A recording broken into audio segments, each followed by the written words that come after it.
শুভ দুপুর, শুভেচ্ছা প্রিয় দর্শক। আপনাদের সকলকে সাদর আমন্ত্রণ চ্যানেল আয়ের পর্দায় আপনাদের প্রিয় আয়োজন ফ্রেশ প্রিমিয়ামটি তারকা কথনের আজকের পর্বে। দর্শক, প্রকৃতির কোলে লুকিয়ে থাকে এক রঙিন পৃথিবী। পাখিরা শুধু ডানার ভর করে আকাশ ছয় না, তাদের ডানায় ছায়ায় লুকিয়ে থাকে সুন্দর এক নিঃশব্দ পৃথিবী, নিঃশব্দ সব গল্প। আজ তারকা কথনের সেটে আমাদের সাথে যিনি আছেন, তার ক্যামেরার লেন্সের মাধ্যমে সেই নিঃশব্দের গল্পগুলো আমাদের সামনে আসে এবং একই সাথে সেই গল্পগুলো, জীবন্ত গল্পগুলো তিনি তার ক্যামেরার ফ্রেমে নিখুঁতভাবে ফুটিয়ে তোলেন। আজ আমাদের সঙ্গে আছেন আসকার ইবনে ফিরোজ রুশো। স্বাগত আপনাকে। কেমন আছেন আপনি? ভালো আছি, আপনি ভালো আছেন?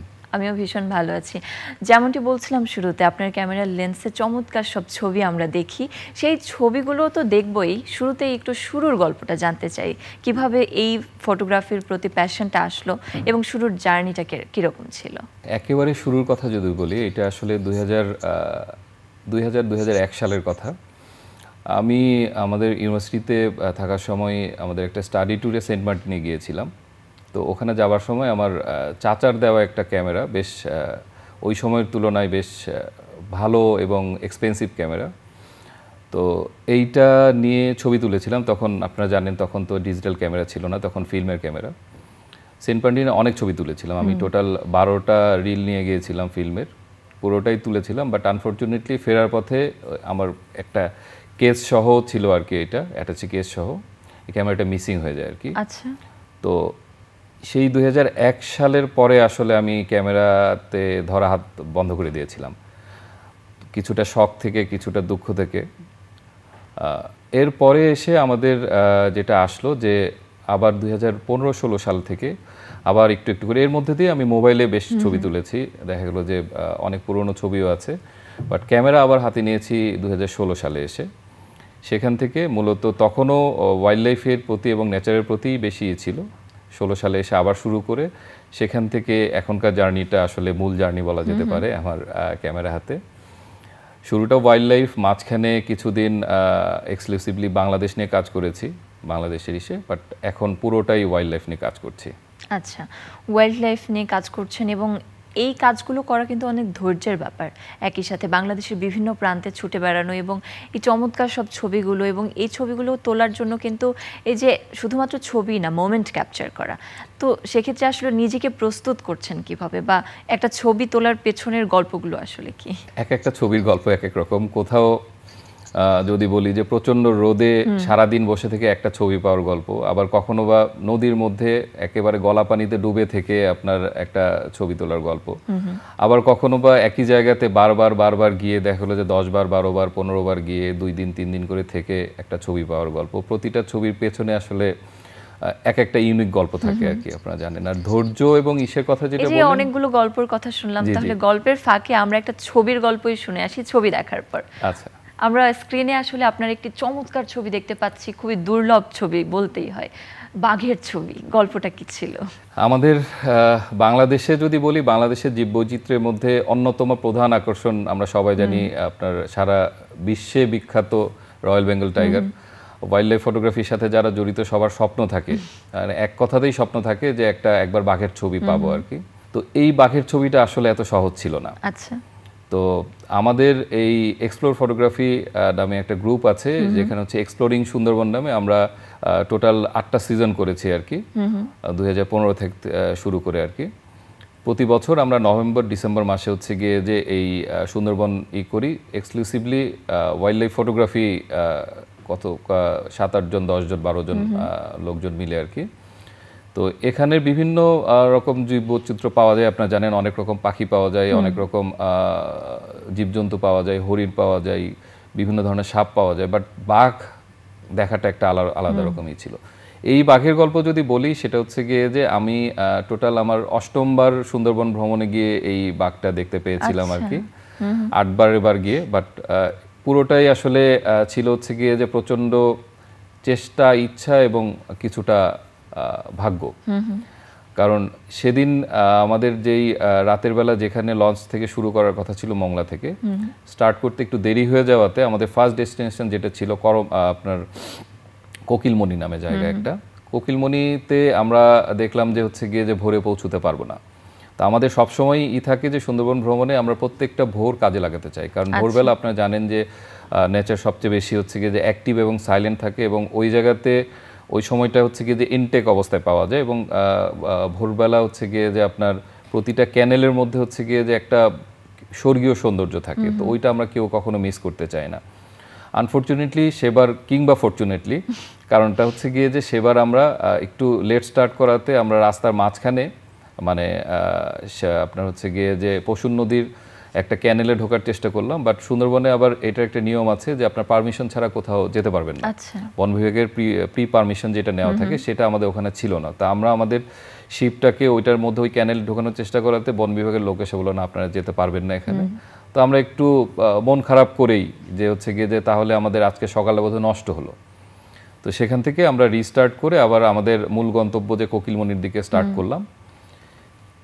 এইটা অ্যারাউন্ড 6:30 ভোর 6:30 আর কি। আমরা ইউজুয়ালি 5:30 থেকে 6টার মধ্যে আমরা ক্যানেলে ঢুকে পড়ি আর কি। তো যখন ঢুকতে পারলাম না 6:30টার দিকে আমরা সবাই ডেকেছিলাম আর কি, মোটামুটি সবাই, যেহেতু ফুল প্রিপারেশন নিয়ে আমরা গিয়েছিলাম যে আমরা ছোট নৌকাতে করে ভেতরে যাব, যেহেতু যেতে পারলাম না শিপের ছাদে ব্রেকফাস্টে ওয়েট করছিলাম। মোটামুটি 7টার দিকে হঠাৎ করে জাহাজের সারেং চিৎকার করে উঠলো বাঘ বাঘ বাঘ, মানে আমাদের সবার শরীরে আক্ষরিক অর্থে কাটা দিয়ে উঠলো। কারণটা হচ্ছে গিয়ে যে বাঘ শব্দটা এটা এমনও ছিল যে হচ্ছে গিয়ে যে আমরা মানে ওই জাহাজের ক্রুদের আমরা বলতাম যে দেখাতে পারলে এত পুরস্কার দিব, এই করবো সে করবো, আমরা বিভিন্ন রকমই করতাম আর কি, কিন্তু কোনোবারই বাঘ দেখতে পাইনি। সেবার যখন বললো সাথে সাথে ইউজুয়ালি বাঘ ছোট ন্যারো ক্যানেলগুলোতে দেখা যায় আর কি, বাট এবার আমরা দেখেছিলাম পশুর নদী ওই জায়গাতে বেশ ওয়াইড ছিল আর কি, অ্যারাউন্ড আপনার 500 মিটার প্লাস হবে আর কি। ইউজুয়ালি বাঘ কিন্তু এত চওড়া নদী পার হয় না, বাট সে পার হচ্ছিল। আর বাঘের আরেকটা বিষয় হচ্ছে গিয়ে যে বাঘ একদম স্ট্রেট সাঁতরায়, বাঘ কখন হচ্ছে গিয়ে যে আপনার আঁকাবাঁকা যায় না, যে যেই পাড় থেকে শুরু করে একদম পাড়ের ওই পারে, নদীর ওই পারে একদম ঠিক ওই জায়গাটাতেই ওঠে আর কি। তো আমরা একেবারে আর্লি স্পট করেছিলাম, ওই সারেং সাহেব হচ্ছে গিয়ে যে জাহাজের সারেং সাহেবই করলো যে বাঘ যখন আমরা দেখলাম, তো বাঘটার আপনার ছবি অলরেডি দেখেছেন যে পানির মধ্যে সাঁতাররত অবস্থায়। আমরা ওই জাহাজের ডেক থেকেই হচ্ছে গিয়ে ছাদ থেকেই হচ্ছে সবাই মিলে এসে কেউ, এবং ওই সময় যেটা হলো যে অনেকে ছবি তোলা বাদ দিয়ে আমাদের সাথে যে বিপ্লব নামে একজন ছিলেন আর কি, উনি 27 বারের পরে গিয়ে হচ্ছে এই জায়গাতে বাঘের এই দেখা পেয়েছেন, সে মোটামুটি কেঁদেই দিলেন। ঠিক আছে, মানে এক্সাইটমেন্ট এবং ইমোশনটা এমনভাবে কাজ করলো যে এখানে আসলে ফটোগ্রাফি বলতে পুরোটাই যেহেতু প্যাশন ড্রিভেন, সো এখানের মধ্যে ইমোশনগুলো খুব ক্লোজলি খেলা করে আর কি। তো এই বাঘের গল্পটা হচ্ছে কি যে সেরকম যে আমাদের অনেকের অনেক দিনের অনেক বছরের তপস্যার ফলাফল এই বাঘটা আর কি, এবং স্বপ্ন পূরণ হলো অবশেষে, স্বপ্ন পূরণের গল্পও বটে। জি, এবং ছবিটাই যখন আমরা দেখছিলাম তখন বাঘ যেভাবে আপনি বলছিলেন যে একদম স্ট্রেট সাঁতার কাটে, তার লেজের মধ্যেও আসলে আমরা দেখতে পাচ্ছি সেই ফোর্সটা আছে, এবং কিছুটা এখানে বলতে চাই কিছুটা আমরা চাইলে বাঘটা আরো ক্লোজ ছবি নিতে পারতাম, কারণ বাট আমাদের যেটা মনে হয়েছে যে বাঘটা অলরেডি গেটিং টায়ার্ড। হ্যাঁ, তো এই অবস্থায় যদি আমরা আরো অ্যাপ্রোচ করি কাছে, ও হয়তো পানি থেকে আমাদেরকে অ্যাটাক করতে পারবে না, বাট ওর যেটা হবে ও যদি দিক পরিবর্তন করে আবার উল্টা দিকে যেতে থাকে তাহলে মানে ইট কুড বি লাইক যে হচ্ছে গিয়ে যে সে ডুবে যেতে পারে আর কি, কারণ ও প্রচন্ড টায়ার্ড দেখাচ্ছিল। যে কারণে আমরা একটা সেফ ডিস্টেন্স থেকে, যাতে করে বাঘটাও ডিস্টার্ব না হয়, পুরোটা আমরা প্রায় 10 মিনিট ধরে তাকে দেখেছি আর কি, যেটা আরেকটা মানে সৌভাগ্যের বিষয়। অনেক দূর থেকে হলো, আর আমাদের যেহেতু জুম লেন্সগুলো বেশ দূরের ছবিও আমরা হচ্ছে গিয়ে করে দেখতে পারি আর কি। সো তো এইটা আসলে এই মোমেন্টটাতে অ্যাকচুয়ালি বাঘটা একটু গর্জন করে উঠেছিল পানির মধ্যেই, এবং হচ্ছে গিয়ে যে তো সেটা দেখে আমরা আরেকটা সাইন পেলাম যে না, এই বাঘের আর কাছে অ্যাপ্রোচ করা যাবে না। আমরা হয়তো ছোট যে আমাদের ট্রলার ছিল সেটা না, একটু কাছে যেতে পারতাম, আরো ক্লোজ ছবি তুলতে পারতাম, বাট ওই ইনস্ট্যান্ট আমরা সবাই সিদ্ধান্ত করলাম, স্পেশালি আমাদের যে ওই ইসের লিডার ছিলেন আলিম ভাই, ডক্টর আলিম, উনিও বললেন যে হচ্ছে গিয়ে যে না তোমরা যেও না। তো আমরা আর ওই জায়গাতে করলাম না, আমরা ওখান থেকেই বাঘের ছবিটাকে হচ্ছে গিয়ে করলাম আর কি। বাহ, এবং এই ধরনের ছবি তোলার ক্ষেত্রে কিন্তু একটা জীবনের হুমকির ব্যাপারও থেকে যায়, কারণ বাঘ যদি হামলা করেই বসতো আপনাদের উপরে, কিংবা নানা ধরনের ঘটনায় ঘটতে পারতো। এক্ষেত্রে আসলে সাবধানতা অবলম্বন করা খুব বেশি জরুরি।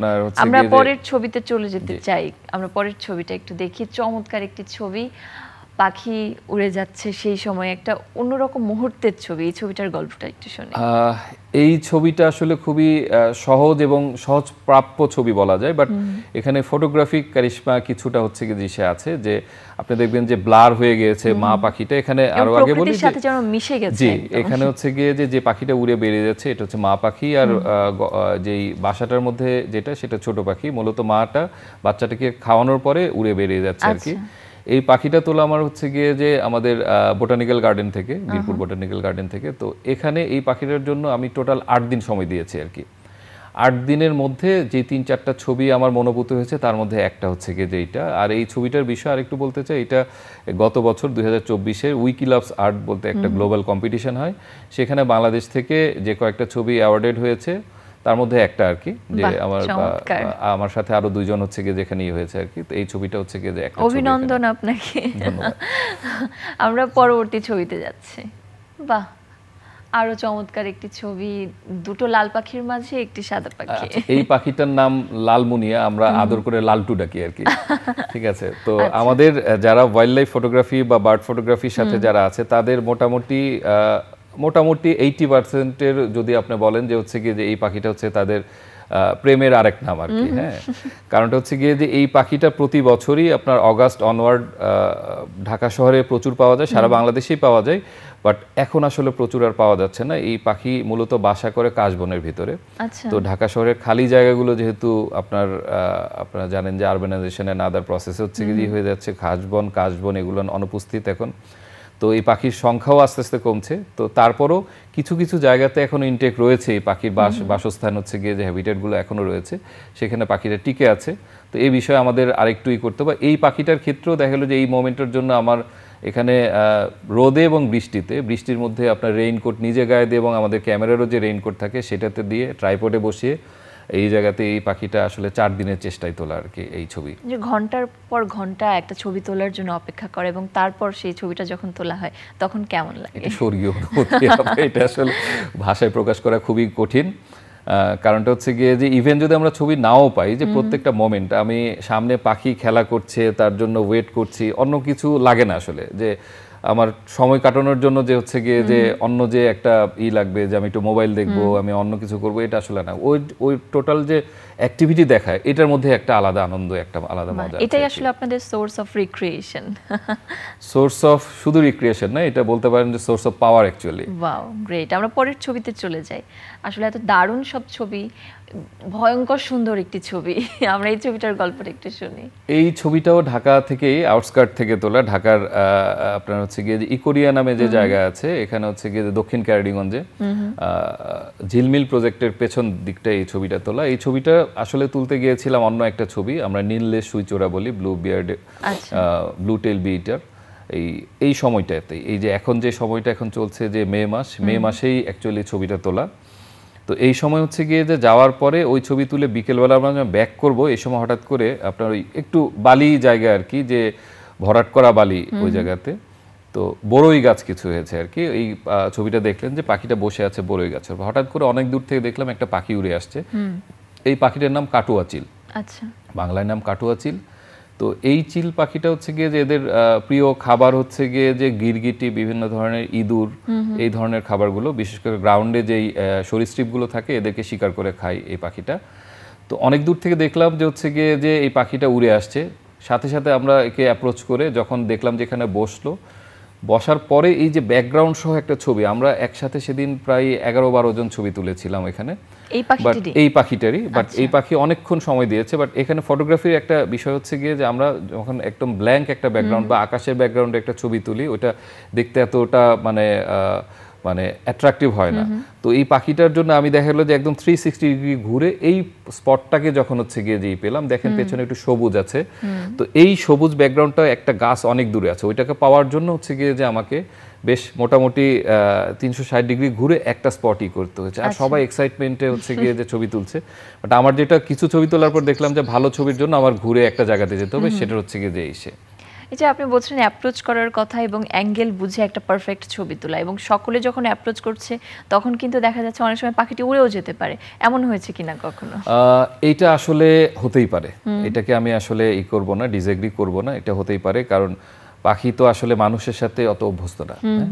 তারপরে যেটা হয় যেটা হচ্ছে গিয়ে যে আমরা সবসময় খেয়াল রাখি এই যে ছবিটা দেখছেন যে অ্যাপ্রোচ করাটাও এটাও লাইক দেখা গেল যে আপনার 200 গজ দূর থেকে তোলা ছবি আর কি। হ্যাঁ, তো এটা এমন না যে হচ্ছে গিয়ে যে একদম কাছে, যেমন লালমুনিয়ার এর আগে যে ছবিটা দেখাচ্ছিলাম ওই ছবিটাকে দেখা গেল যে আমার ওর কাছে যাওয়ার জন্য আমার প্রায় 200 ফিটের মতো ক্রল করতে হয়েছে। লাইক আমরা যেটা হচ্ছে কমান্ডো ট্রেনিং এ যে ক্রলিং দেখি যে একদম হচ্ছে গিয়ে মাটির সাথে মিশে গিয়ে সে ধরনের ক্রলিং করে তার কাছে যেতে হয়েছে আস্তে আস্তে আস্তে আস্তে, যাতে করে সে ডিস্টার্ব না হয়, কারণ পাখি ডিস্টার্ব হলে পাখি চলে যাবে। একদম দারুণ। আমরা পরের ছবিতে চলে যাচ্ছি। Wow, wonderful. এই ছবিটার গল্পটা একটু শুনি। আচ্ছা, আমরা ওয়াইল্ড লাইফ পার হয়ে আমরা বাংলাদেশে চলে আসলাম আর কি। এই ছবিটা দেখতে খুবই সুন্দর, বাট হচ্ছে গিয়ে যে এখানকার স্টোরিটা অতই না। ইনফ্যাক্ট এই ছবিটাও তুলতে পারার পেছনে ওয়াইল্ড লাইফই আসলে আমার জন্য কাজ করেছে, কারণ আমরা প্রতি বছর টাঙ্গুয়ার হাওরে ছবি তুলতে যাই। আপনারা জানেন যে বাংলাদেশে মানে অসংখ্য পরিযায়ী পাখি শীতকালে হচ্ছে গিয়ে যে টাঙ্গুয়ার হাওরে আসে, স্পেশালি ডিসেম্বর থেকে শুরু করে জানুয়ারি ফেব্রুয়ারি। তো ফেব্রুয়ারি মাসে আমরা যখন টাঙ্গুয়ার হাওরে যাচ্ছিলাম এই সময় আপনারা জানেন হচ্ছে গিয়ে যে হাওর একেবারে শুকনা থাকে। তো এখানে সোলেমনপুর নামে একটা জায়গা আছে যেখান থেকে আসলে আমরা ট্রলারে করে একদম হাওরের ভিতরে যাই, হচ্ছে গিয়ে যেখান থেকে আসলে আমরা পাখির ছবি তুলতে পারবো আর কি। সেখানে গিয়ে স্টে করি 4-5 দিন। বাট এই যে ট্রলারের জার্নিটা যেখান থেকে স্টার্ট হয় সেখান পর্যন্ত হচ্ছে গিয়ে যে আপনার এর আগে পর্যন্ত আমাদের অন্য কোনো বাহনে আসতে হয় আর কি। ওই ঘাটটাকে সোলেমনপুর ঘাটে হচ্ছে গিয়ে যে আরেকটা অ্যাক্টিভিটি হচ্ছে গিয়ে যে বিভিন্ন জায়গা থেকে পাথর এবং কয়লা বড় বড় বোটে করে হচ্ছে গিয়ে যে পাথর ও কয়লা যেগুলো আসে সেগুলো ওখানে আনলোড হয় আর কি। বাট নদীটার অবস্থা তখন যেটা ছিল যেটা হচ্ছে গিয়ে যে গভীরতা কম থাকাতে ওই সময় তারা একদম ঘাট পর্যন্ত যেতে পারতো না এবং প্রচন্ড জটলা বেঁধে যায় আর কি। জট যেটা আমরা ট্রাফিক জ্যাম দেখি সেটার হচ্ছে নৌকার জ্যাম লেগে যায় আর কি। হ্যাঁ, তো এখানে অ্যাকচুয়ালি ছবিটা নৌকার জ্যামের একটা ছবি। তো যে কারণ হচ্ছে গিয়ে যে এরা সিরিয়াল দিয়ে আছে, এটা একটা একটা একটা করে আনলোড হবে এবং এমনও হয় যে এই নৌকাগুলো 15 দিন 20 দিন এখানে আটকায় থাকে আর কি। এই সময়টাতে ওই দিক দিয়ে যখন যাচ্ছিলাম খুব স্বাভাবিকভাবে ফটোগ্রাফিতে যেহেতু এসে ড্রোনও থাকে সাথে আমার, তো এইটা যখন দেখলাম যে এরকম একটা ভালো ছবি হতে পারে, ড্রোন উপরে তুলে তো ছবি দেখতে পাচ্ছেন আপনারা আর কি। এবং জটলা থেকেও যে এত সুন্দর একটি ছবি হতে পারে না দেখলে আসলে আমরা বুঝতাম না। আমরা পরবর্তী আরো ছবি দেখব, চলে যাচ্ছি পরের ছবিতে।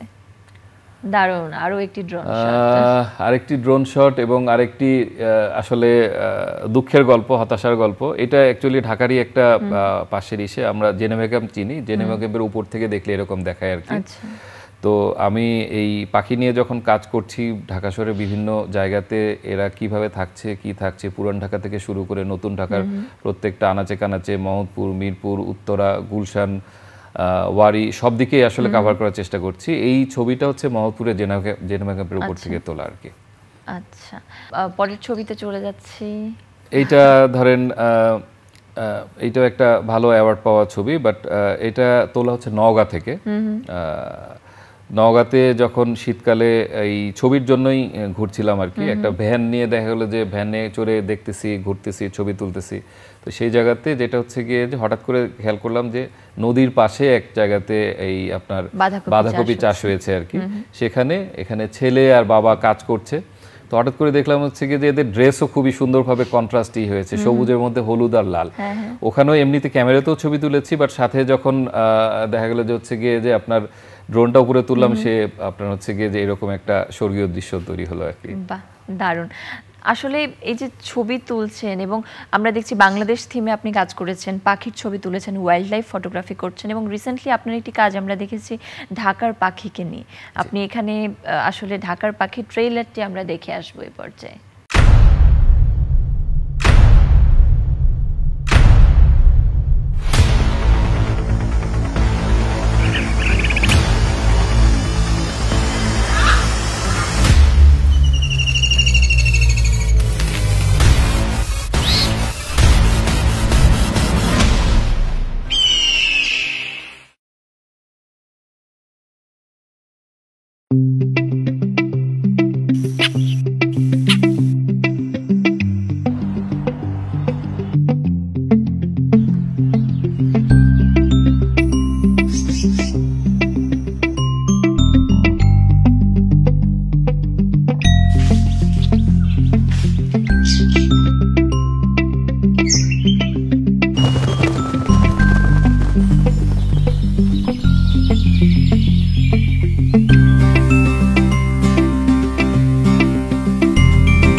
সত্যি অসাধারণ। এবং ঢাকার পাখি ছোট হয়ে আসছে আকাশ, এই ডকুফিল্মের ট্রেলারটির মধ্যে শুধুমাত্র পাখির সৌন্দর্যই না, আমরা কিন্তু আরও অনেক রকম মেসেজ পেয়ে যাচ্ছি। একই সাথে ক্লাইমেট চেঞ্জ এবং আরবানাইজেশনের মধ্যে যে একটা কোরিলেশন এবং এটার যে বিরূপ প্রভাব পাখি এবং মানুষের উপরেও পড়ছে, সেটিও কিন্তু আমরা একই সাথে দেখছি। এবং ছবিগুলো দেখার সময় বা ভিডিওতে আমরা যখন দেখছিলাম পাখিদেরকে, তখন আরও একটি বিষয় আমাদের নজরে আসছে। শুধুমাত্র ছবিগুলো তোলার সময় যে কখনো জঙ্গলের মধ্যে, কখনো পানির মধ্যে, কখনো স্তূপের মধ্যেও আপনারা থাকছেন একটি পাখির দৃশ্যায়নের জন্য, আসলে এটার জন্য শুধুমাত্র কিন্তু যে চোখের সৌন্দর্য কিংবা অন্যরকম ফিটনেস না, ফিজিক্যাল ফিটনেসেরও ব্যাপার থাকে। এই সব কিছুই একটু শুনবো এই ডকুফিল্মটা সম্পর্কে শোনার পরে। কবে আসছে ফিল্মটি? এটার ফিল্মিংয়ের কাজ মোটামুটি আমাদের 70% প্লাস হয়েছে আর কি। আপনারা জানেন যে কবে আসছে উত্তর এক কথাতে দেওয়া সম্ভব না, এই জন্য একটু কথা অ্যাড করে নিচ্ছি এখানে। কারণটা হচ্ছে গিয়ে যে আপনার আমরা আজকে যে শুটিং করছি এটা চাইলে আমি ইনভাইটেড এই জায়গাতে, আমি এখানে এসে কথা বলছি, সবাই আছে এখানে, সবাই করছে, বাট একটা পাখিকে আমি ইনভাইট করে এখানে বসে কথা বলতে পারবো না আর কি। সো স্পেশালি তাদের ব্রিডিং সিজন এবং তাদের যে বিভিন্ন ধরনের হ্যাবিটেট টাইপের যে বিষয় আসে সেটা এক এক সিজনে এক এক রকম হয়। সে কারণে আমাদের এইটার দৃশ্যায়নের সময়কাল ধরা হচ্ছে 2 বছর আর কি। এর মধ্যে আমরা 15 মাস অলরেডি কাজ করেছি। আশা করছি এটার আমাদের পোস্ট প্রোডাকশন থেকে শুরু করে সবকিছু মিলিয়ে আমরা আগামী বছর ফেব্রুয়ারি মার্চ নাগাদ হচ্ছে গিয়ে যে আমরা জনসম্মুখে নিয়ে আসতে পারবো। খুব শীঘ্রই আসুক ডকুফিল্মটা, আমরা অধীর আগ্রহে অপেক্ষা করছি দেখার জন্য। একটু জানতে চাইবো যে আসলে নিজেদেরকে ফিট রাখার জায়গাটা কিভাবে, আসলে নিজেদেরকে এইটার ক্ষেত্রে যেটা হয় যে আমাদের এমনিতে আপনি জানেন যে যখন আমরা এই ধরনের একটা নিয়ে কাজ করি, আমাদের আসলে অনেক বড় ইউনিট থাকে না, আমাদের নিজেদের জিনিস নিজেদেরই ক্যারি করতে হয়। দেখা গেলো যে আমার যখন ছবি তুলতাম তখনকার ট্রাইপড হালকা ট্রাইপড হলেও হয়, বাট যখন ভিডিও করতে যাই সিনেমাটোগ্রাফির জন্য ট্রাইপডগুলো একটু হেভি ট্রাইপড লাগে আর কি। সেটা সহ দেখা গেলো যে অ্যারাউন্ড আমরা 15 কেজি আমার কাভার করতে হয় আর কি। এবং একদিন ছবি তুলতে বের হলে বা ভিডিও করতে বের হলে আমার 8 থেকে 10 কিলোমিটার হাঁটতে হয় যখন আমি করি। আর একটা স্পট ফিক্স হয়ে গেলে ওই জায়গাতে হয়তো সকাল থেকে রাত সন্ধ্যা পর্যন্ত হচ্ছে গিয়ে যে এক জায়গাতে বসে থেকে করছি আর কি। ফিটনেসের বিষয়ে আমরা চেষ্টা করি যেটা হচ্ছে গিয়ে যে রেগুলার এক্সারসাইজ থেকে শুরু করে এবং খাবার দাবারগুলো একটু হচ্ছে গিয়ে করতে, কারণ উইদাউট ফিজিক্যাল ফিটনেস অ্যাকচুয়ালি এই ধরনের কষ্টসাধ্য এবং শ্রমসাধ্য কাজ করাও একটু মুশকিল আর কি। একদমই তাই। এবং আমরা বুঝতে পারছি এই কাজগুলো করার জন্য অনেক চ্যালেঞ্জ আপনাদের নিতে হয়। তো পাখিগুলো যখন আপনারা দেখছেন, শুধু দেখছেনই না, পাখিগুলোর নামগুলোও কিন্তু একই সাথে আপনাদের মাথায় থাকছে। এবং যেসব পাখি আমরা দেখিনি, যেসব পাখিগুলো আমরা নামও হয়তো জানি না, এমন পাখির নামও আপনাদের মাথায় আসে। এখন আপনাকে আমি একটি চ্যালেঞ্জ দিতে চাই, এক নাগারে আপনি একসাথে কতগুলো পাখির নাম বলতে পারবেন যেই নামগুলো আসলে আমরা জানি না? অ্যাকচুয়ালি হচ্ছে গিয়ে যে 10টার পরে যা বলবো, একদম রেগুলার 10টার পরে যা বলবো সেটার কোনোটাই আসলে আপনারা জানবেন না। আমরা একটু শুনি। হচ্ছে গিয়ে ধরেন চন্দনা টিয়া, যেটা হচ্ছে গিয়ে যে আপনার ঢাকাতে যে পাখি পাওয়া যায়, আমি ঢাকার পাখিগুলোই বলি আর কি। টিয়ার মধ্যে হচ্ছে গিয়ে যে চন্দনা টিয়া পাওয়া যায়, তারপরে হচ্ছে গিয়ে মদনা টিয়া পাওয়া যায়, এই দুইটা। রেগুলার টিয়া তো আমরা দেখি, এই দুইটার বাইরে দুইটা এটা। এরপরে যদি বলি মাছরাঙার কথা বলি, সেটা হচ্ছে গিয়ে যে আপনার ধরেন আমরা শুধুমাত্র ছোট একটা মাছরাঙা দেখি আর কি। এর বাইরে আর একটা সাদা বুক মাছরাঙা দেখি, যেটা এই দুইটাই কমন। এর বাইরে হচ্ছে গিয়ে যে আপনার পাকড়া মাছরাঙা, বাংলাতেই বলছি আমি, পাকড়া মাছরাঙা একটা পাওয়া যায়। তারপর হচ্ছে গিয়ে যে মেঘ মাছরাঙা একটা আছে, যেটা আপনারা জানার কথা না। মেঘ মাছরাঙাটা হচ্ছে গিয়ে যে এখানে ঢাকায় পাওয়া যায়। এরপরে যদি আমি চিলের কথা বলি, আমরা নর্মালি ভুবন চিল এবং শঙ্খ চিল দেখি আর কি। এর বাইরে ধরেন এই যে একটু আগে আমরা দেখলাম কাটুয়া চিল, কাটুয়া চিলটা হচ্ছে গিয়ে যে আপনার ধরেন নর্মালি মানুষজন ওইভাবে জানবে না। আর ঈগল যদি বলি, যে আপনার মাছ মুরাল অস্প্রে একটা পাখি আছে, ইংরেজি নাম, আর বাংলা নাম হচ্ছে মাছ মুরাল, এটাও ইউজুয়াল মানুষজন জানবে না। তারপর কুড়া ঈগল একটা আছে, কুড়া ঈগল মানে হচ্ছে ফিশ ঈগল, হচ্ছে মাছ ধরে ধরে খায়, এটা হচ্ছে গিয়ে যে আপনার ধরেন ইসে জানবে না। আমরা বুঝতেই পারছি আসলে অনেক পাখি আপনারা দেখেছেন এবং আপনারা পাখিগুলো নিয়ে কাজ করছেন। আমরা আরো একটি ছবি আপনার দেখেছি, বাদুড়ের একটি ছবি, এবং খুবই দুর্লভ মুহূর্তের একটা ছবি। এই ছবিটা সম্পর্কে একটু শুনি। আচ্ছা, বাদুড়ের ছবিটা আপনার হচ্ছে গিয়ে আমাদের খুবই পরিচিত রমনা পার্ক থেকে তোলা। রমনা পার্কে যে এরকম একটা ছবি হতে পারে, এটা আমার নিজেরও ধারণা এবং বিশ্বাসের ছিল না। বাদুড়ের ছবিটার সবচেয়ে বড় বিষয় হচ্ছে গিয়ে যে ছবিটা তোলা একেবারে পানি লেভেল থেকে, ওই লেকের পারে একেবারে হচ্ছে গিয়ে যে পানিতে পা ডুবিয়ে তোলা। আর এটার হচ্ছে গিয়ে যে সবচেয়ে ফান পার্ট হচ্ছে যেটা, সেটা আপনার বেশ কিছু কম্পিটিশনে দেওয়ার পর তারা বিশ্বাস করেন এটা ছবি। সবাই তাদের কনফিউশনই করেছে এবং আমাকে তাদেরকে প্রমাণ করার জন্য র ফাইল দেখাতে হয়েছে। সবাই বলে এটা ইলাস্ট্রেশন। ফার্স্ট দেখাতে হচ্ছে গিয়ে যে সে সে আসতে পারে না, একদম এরকম পারফেক্ট একটা শেপ আসতে পারে না। এটা আমার জন্য অবিশ্বাস্য ছিল যে এরকম পারফেক্ট একটা শেপ চলে আসবে যে একটা ছবিতে। তবে ওই বাদুরের 3 বছর টানা ছবি তোলার পরে আমরা হচ্ছে গিয়ে যে অগাস্টের দিকে বাদুর রমনার যে লেকটা, এর মধ্যে হচ্ছে সন্ধ্যার আগে আগে অনেক করে আর কি, গোসল করার জন্য এবং পানি খাওয়ার জন্য হচ্ছে গিয়ে যে তারা বুক ভিজা, পেট ভিজানোর জন্য হচ্ছে গিয়ে দিশে করে। বাদুরের পানি খাওয়ার একটু ধরনটা একটু ভিন্ন রকম, তারা সরাসরি জাম্প করে পানিতে, অনেকে মনে করে গোসল, বাট এইভাবেই তারা পানিও খায়। জাম্প করে ওঠার পরে তার যে গায়ে পানি ভরে থাকে সেটা সে পরে হচ্ছে চেটে চেটে খায় আর কি, বাদুরের ইসে যেটা। তো এইটা 3 বছর টানাই করার পর একটা মন মতো ছবি, এবং সেটা আসলে এই ছবিটা আমার সবচেয়ে বেশি অ্যাওয়ার্ডের ছবি আর কি গ্লোবালি। বাহ, অভিনন্দন আপনাকে। আপনি পাখি নিয়ে কাজ করছেন, শুধু ছবি তুলছেন এমন না, আমরা জানি আপনি কিন্তু বইও লিখেছেন এটার উপর একটা। না আপা, বই আসলে লিখি নাই আমি, বই আসছে, কাজ করছি এখন। এই যে ঢাকার পাখি যেই ডকুফিল্মটা করছি ওইটা সাপোর্টিং একটা বই, ঢাকার পাখি নিয়ে একটা বই এখন অলরেডি শেষ দিকে আর কি, এই বছরই পাবলিশ হবে। ইনফ্যাক্ট ফিল্মের সাথে সাথে এটাও পাবলিশ হবে। আর আমাদের এই টোটাল অ্যাক্টিভিটির পেছনে একটা অন্যতম বড় ইয়ে হচ্ছে গিয়ে যে আপনি জানেন যে আমার নিজেরই 2টা ছেলে আছে আর কি, সন্তান আছে। তো এদেরকে যখন দেখি এরা হচ্ছে গিয়ে যে সারাক্ষণ মোবাইল থেকে হচ্ছে, এদের আসলে ভালো কিছু পাওয়ার বাংলাদেশ থেকে তেমন সুযোগ খুব কমে যাচ্ছে আর কি। তো সেই জায়গাটা থেকে এই শিশুদের নিয়ে কাজ করতেছি, এবং এখানে যাতে করে একটু শিশুদের নিয়ে যে বইগুলো থাকতেছে একদম লো কস্ট যাতে রাখা যায়, যাতে করে হচ্ছে গিয়ে যে, কারণ আপনি জানেন যে এই ধরনের ছবির বই হলে দামটা একটু বেড়ে যায় আর কি। তো ওই দামের জায়গাটাতে আমরা কাজ করছি যাতে সাধারণের নাগালের মধ্যে থাকে আর কি। আশা করছি 3টা বই এই বছরে আমাদের হচ্ছে গিয়ে পাখির উপরে স্পেশালি হচ্ছে আসবে। বাহ, বই, ডকুফিল্ম একসাথে সবকিছু আমরা দেখতে পাবো, এবং আমরা আশা করি সকলেই ভীষণ পছন্দ করবে ডকুফিল্মটি, এবং আপনারা যে বই নিয়ে কাজ করছেন সেই বইটিও আমরা এক নজরে আপনারা আরও তোলা কিছু ছবি দেখবো স্ক্রিনে। এবং দর্শক, আশা করছি আপনাদেরও ছবিগুলো ভীষণ ভালো লেগেছে, এবং আজকের এই আয়োজন থেকে আমরা কিন্তু অনেক কিছু জানতে পারলাম, পাখিদের বৈশিষ্ট্য এবং আরও অনেক কিছু। দর্শক, চলুন ছবিগুলো দেখে আসি এক নজরে।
দর্শক, আমরা চমৎকার আরও কিছু ছবি দেখলাম, আশা করি আপনাদের ভালো লেগেছে। এবং আসলে আমাদের বন্য প্রাণী, পাখি সব কিছু মিলিয়েই কিন্তু আমরা একটি সমাজ এবং এই পরিবেশের ভারসাম্য কিন্তু সকলের উপস্থিতির মাধ্যমেই সংরক্ষিত হয়।